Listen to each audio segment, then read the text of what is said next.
Hello. હા, આજે આપણે ચાંદ ચંદ્ર પૂનમના દિવસે કેમ ઉપવાસ કરવો પડે છે એના વિશે આજે આપણે ચર્ચા કરીશું. તો કે પૂનમ પૂનમ એટલે પૂનમના દિવસે ખરેખર આમ ઉપવાસ કરવો જોઈએ, પૂજા અર્ચના કરવા જોઈએ.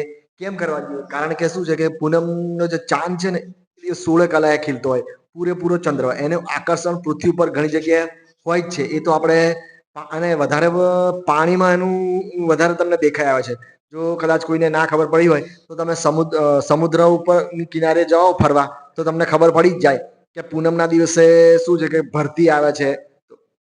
તો એના પરથી આપણને ખબર પડે કે પૂનમના ચંદ્રનું આકર્ષણ પાણી પર વધારે હોય છે. એ આપણે દેખી શકીએ. આમ તો ધરતી પર ઘણી બધી જગ્યાએ આકર્ષણ હોય છે, પણ અને આ રીતે જોઈએ તો આપણા શરીર પર પણ એની અસર વધારે હોય છે.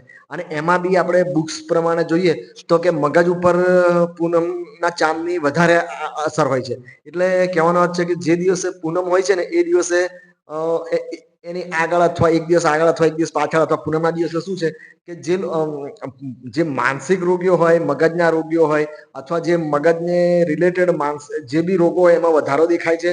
અને ઘણી વખત તો કંઈક તમે અમુક ચિંતાઓને વધારે ડિપ્રેશનમાં જવાથી તમારા અમુક લેવલો એટલા વધી જાય છે કે તમને કોઈ દિવસ ઈલાજ ના થાય એવી બીમારીઓનો પણ પછી આખી જિંદગી ટેબ્લેટ્સ પર રહેવું પડે એવી બીમારીઓનો તમે ભોગ બની શકો છો. એટલે કહેવાનો મતલબ એટલો છે કે પૂનમના આસપાસના દિવસે શું કરવું જોઈએ એ તમને થોડી ઘણી ખબર હોવી જોઈએ. તો પૂનમના દિવસે ચંદ્રના આકર્ષણ તો મગજ ઉપર હોય છે, વધારે હોય છે. આખા શરીર પર આમ તો શરીર પાણીનું જ બનેલું હોય છે, પણ મગજ પર એની વધારે અસર હોય છે. એટલે શું છે કે આ દિવસે તમારે શું મગજ શાંત રાખવા પ્રયત્ન કરવો જોઈએ. અને મગજમાં જે નકારાત્મક વિચારો આવતા હોય, આપણા નકારાત્મક વિચારો, ગુસ્સો, ક્રોધ, એટલે જેટલા તમે ડિપ્રેશન, કદાચ કોઈ તમારા ઘરમાં કોઈ અણબનાવ બન્યો હોય ને ખરાબ તમારા ડિપ્રેશનમાં રહેતા હોય તો એ દિવસે થોડું દૂર રહેવા પ્રયત્ન કરવો જોઈએ. નહીં તો શું તમે વધારે પડતા શું કોઈ બી તમારા માનસિક જે વિચારો એમાં ઉભરો જ આવવાનો છે. ઉભરો એટલે એ વધી જવાના છે. અને એ વધવાના કારણે શું છે તમને ક્યારેક તમે કોઈક લેવલ વધારે બગડી જાય, તમે માનસિક લકવો થઈ, પેરાલિસિસ થઈ જાય અને હાર્ટ એટેક આવી શકે છે. અથવા કોઈ એવા ખરાબ રોગો તમને આવી શકે છે જો તમે ધ્યાન ના આપો તો. એટલે આ દિવસે શું તમારો જે માનસિક સંતુલન સારું રહે. અને માનસિક જો કદાચ તમે તમારા આસપાસ કોઈ ઘરમાં કોઈ માનસિક રોગીઓ હોય, એટલે મેન્ટલ પ્રોબ્લેમ રહેતા હોય, તો એ લોકોએ પણ થોડી સાવચેતી રાખવી જોઈએ.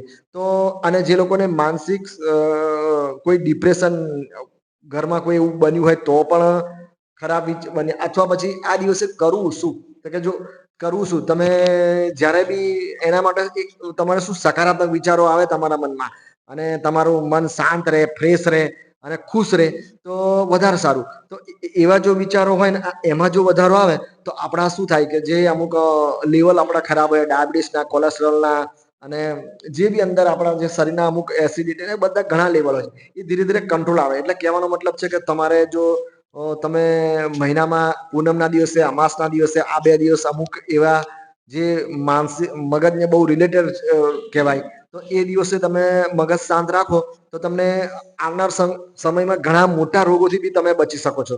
તો હવે તમે મગજ શાંત રાખવું, મગજ હકારાત્મક રાખવું, માનસિક સંતુલન બનાવી રાખવું અને તમારા શરીર ખુશ રહે એ માટે સારામાં સારો જો પહેલો જો વિચાર હોય તો આને પૂનમના દિવસે શું તમારે ભગવાન જોડે જોડવો જોઈએ. ભગવાન એટલે તમે ભગવાનના રિલેટેડ થાવ, ભગવાન જોડે જોડાશો તો તમને વધારે ફાયદો થશે.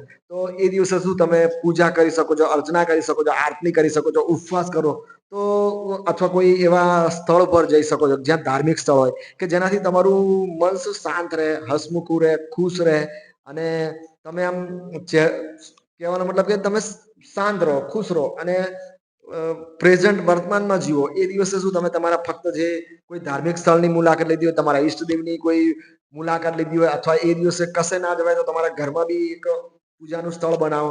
ત્યાં તમે શું પૂજા અર્ચના કરો તો એ તમે શું છે એટલા 15-20 મિનિટ તમે શું મગજ શાંત થઈ જાય તમારું અને મગજમાં એક જગ્યાએ તમે વાળો એટલે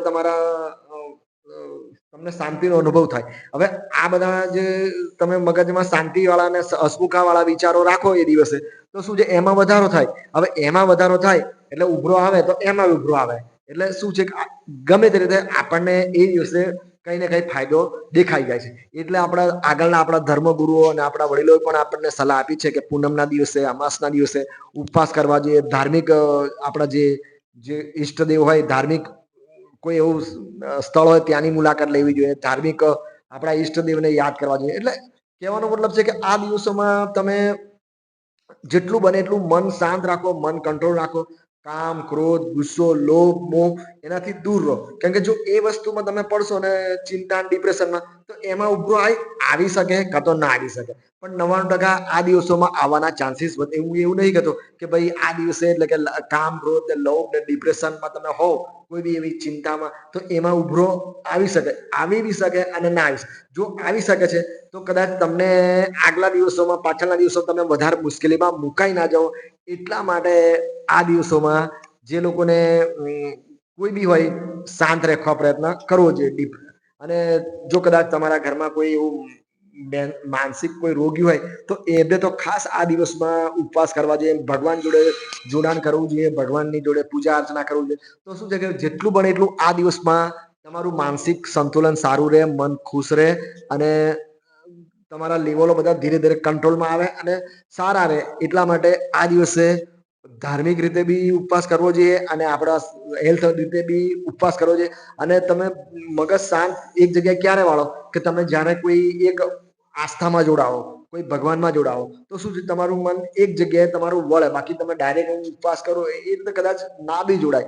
એટલે તમારે એક ઈષ્ટદેવની સ્થાપના એ દિવસે કરવી જોઈએ અને ભગવાનને યાદ કરવા જોઈએ. આમ તો જો આ રીતે તમે ઉપવાસ કરો અને મગજમાં એક જગ્યાએ વાળો, એક જ જગ્યાએ વાળતા શીખો. વાળતા એટલે મગજમાં તમારા ભગવાનના વિચારો શાંત રાખો. ક્રોધ, ગુસ્સો, લોભ, મોહ બધું દૂર રહો એ દિવસ પૂરતું. અને જેટલા પ્રેઝન્ટમાં જીવો. પ્રેઝન્ટ એટલે અત્યારે જે થઈ રહ્યું છે. અત્યારે તમે ધારો કે કામ કરતા હોય તો એ કામમાં જ મન રાખો. શાકભાજી સમારતા હોય, ખાવાનું બનાવતા હોય, એમાં જ મન રાખો. પછી તમે કોઈ કામ, તમારું જે રૂટીન જે હોય એમાં મન રાખો. પછી પાછલી ચિંતાઓને પાછળથી, એટલે કહેવાનો મતલબ એ દિવસ પૂરતું તમે વર્તમાનમાં જીવો. જે કરો છો એમાં જ મન રાખો. તો શું છે કે તમારું એક રીતે તમે એ રીતે ધીરે ધીરે મન એક જગ્યાએ શાંત કરશો અને એક જગ્યાએ વાળતા શીખી જશો.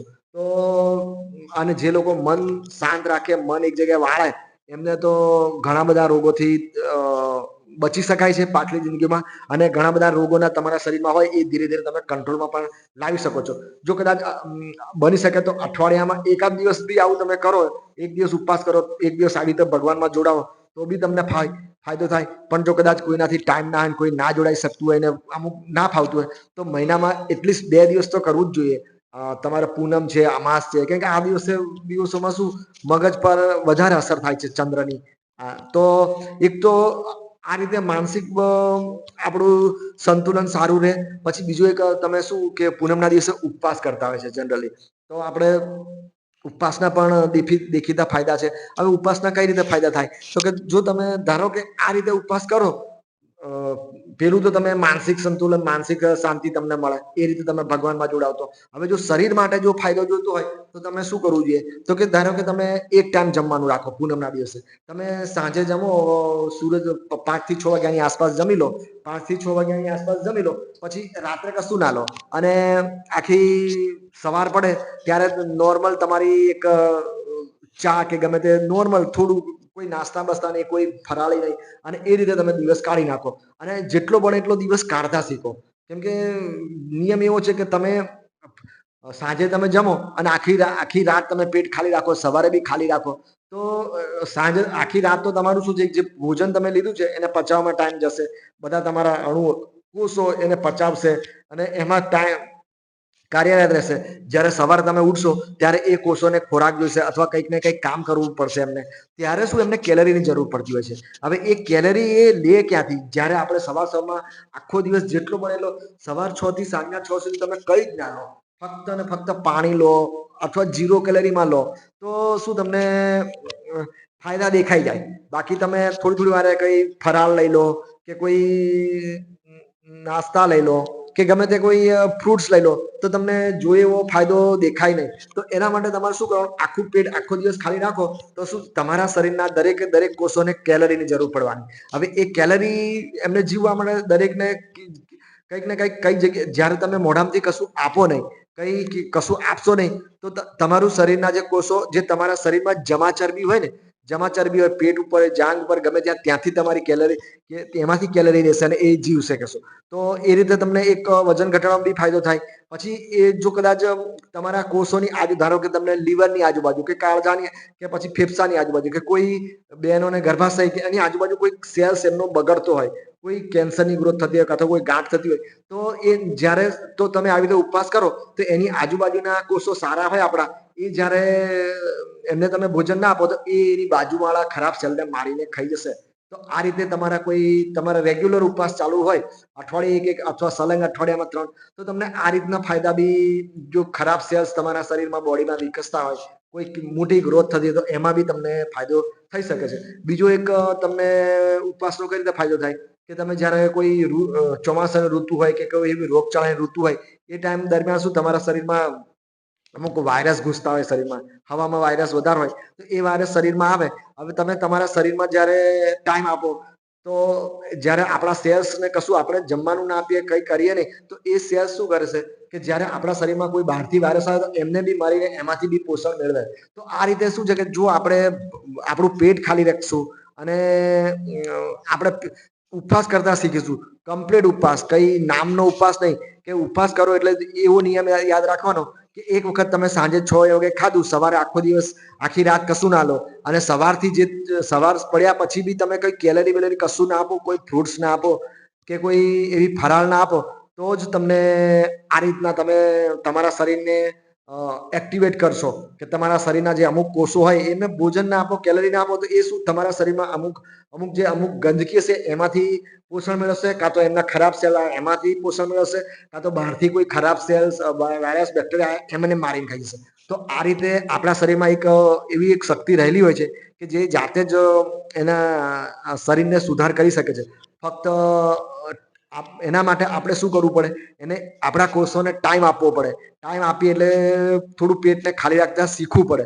જ્યાં સુધી આપણે પેટને ખાલી રાખીશું નહીં, જ્યાં સુધી આપણે આ કોષોને આ રીતે ટેવડાવીશું નહીં, ત્યાં સુધી ઉપવાસના જો એવા ફાયદા નહીં થાય. તો અઠવાડિયામાં આમ તો પૂનમના દિવસે અને અમાસના દિવસે આવા ઉપવાસ કરવા જ જોઈએ.